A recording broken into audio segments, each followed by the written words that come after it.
তো বন্ধুরা, আজকের ভিডিওতে কথা বলবো পিএম কিষাণের ব্যাপারে। যদি কোনো ব্যক্তির পিএম কিষাণের টাকা ঢোকে থাকে, বা টাকাটা কি ঢুকবে কি ঢুকবে না সেটা কিভাবে চেক করবেন। পিএম কিষাণ টাকা ঢুকবে কি ঢুকবে না, ঢুকেছে কি ঢুকে না সেটা কিভাবে চেক করবেন। পিএম কিষাণ পোর্টালে এসে আপনাদেরকে একটু নিচে দিয়ে নেমে নাও ইউর ট্যারাসে ক্লিক করতে হবে। এটা ক্লিক করবে, এখানে আপনাকে রেজিস্ট্রেশন নম্বর, এই ক্যাপচাটা এখানে দিয়ে গেট ওটিপি করতে হবে। আপনার মোবাইল একটা ওটিপি যাবে, যেটা পিএম কিষাণে দিয়ে আছে। পিএম কিষাণ পোর্টালে যেটা ফোন নাম্বার দেয় সেটাতে।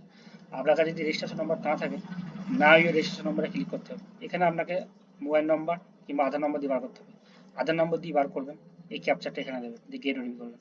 আধার সাথে যেটা লিঙ্ক করে একটা ওটিপি, ওটিপিটা দেওয়ার পর আপনি এখানে আপনার রেজিস্ট্রেশন যে নম্বরটা সেটা পেয়ে যাবেন। আমি রেজিস্ট্রেশন নম্বরটা বার করে নিচ্ছি, দিয়ে আপনাকে দেখাচ্ছি।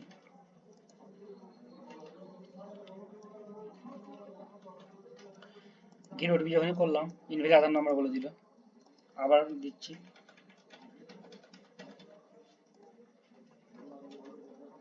এখানে ক্যাপচারটা দেবো।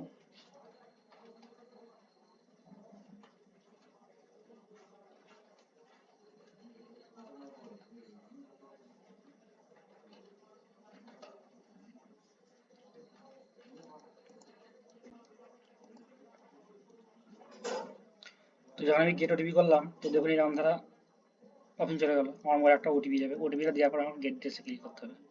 ওটিপিটা মোবাইলে আসুক, দেখাচ্ছি। একটু ভিডিও দেখবেন, একটু হয়তো লম্বা হতে পারে, চেষ্টা করবো ছোটো করার, কিন্তু ওটিপিটা না ঢুকলে তো আমি দেখাতে পারছি না। তো ওটিপিটা ঢুকলো,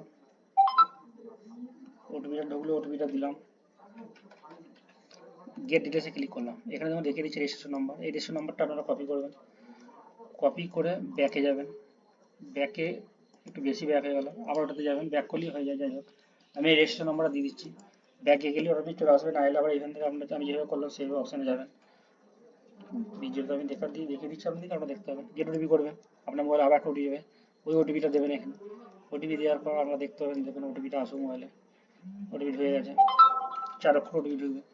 গেট ডেটা করলাম, নিচের দিকে নামাবেন, কত তারিখে রেজিস্ট্রেশন করেছেন সব দেখিয়ে দেবে, ডিটেলস, ফোন নম্বর সব দেখিয়ে দেবে। 7 স্টেপ পেমেন্ট ডান সব দেখিয়ে দিচ্ছে, আমি যেগুলো পেমেন্ট হয়েছে। তো 8 নম্বরটা দেখি, তো ওয়েটিং ফর অ্যাপ্রুভাল স্টেট দেখাচ্ছে, এফটিও প্রসেস দেখাচ্ছে। আমার যে এফটিও প্রসেস মানে 8 যে ইনস্টলমেন্ট হবে সেটা ঢুকবে। 7 তারিখে এটা ঢুকে গেছে। 7 তারিখেরটা কবে দিয়েছি সেটা দেখতে হবে, মানে কোন তারিখে টাকাগুলো দিয়েছি সেটা আমরা দেখতে হবে। 15/11/23 টাকা ঢুকেছে। ইন্ডিয়ান ব্যাংকে আমার টাকা ঢুকেছে, আমরা কোন ব্যাংকে ঢুকেছে সেটা দেখতে হবে। আপনারা যদি 10 নম্বরে চেক করেন, 10 নম্বর দেখুন কাটা দেখাচ্ছে, কারণ 10 নম্বর টাকা ছাড়া কোনো গল্পই এখন নেই, এখন পর্যন্ত 9-ও কোনো গল্প নেই। প্রসেস ইয়ে দেখাচ্ছে। যখন এইটা ক্লিক করবেন, তখন দেখুন ওয়েটিং ফর অ্যাপ্রুভাল স্টেট, এই অপশানটা আপনারা পাচ্ছেন। ওয়েটিং ফর অ্যাপ্রুভাল স্টেট মানে টাকাটা ঢুকবে।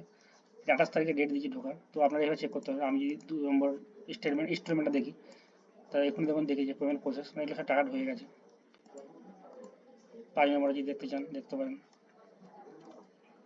ডেট চলে আসছে কত তারিখে টাকা ঢুকেছে, ক্রেডিট 28/23।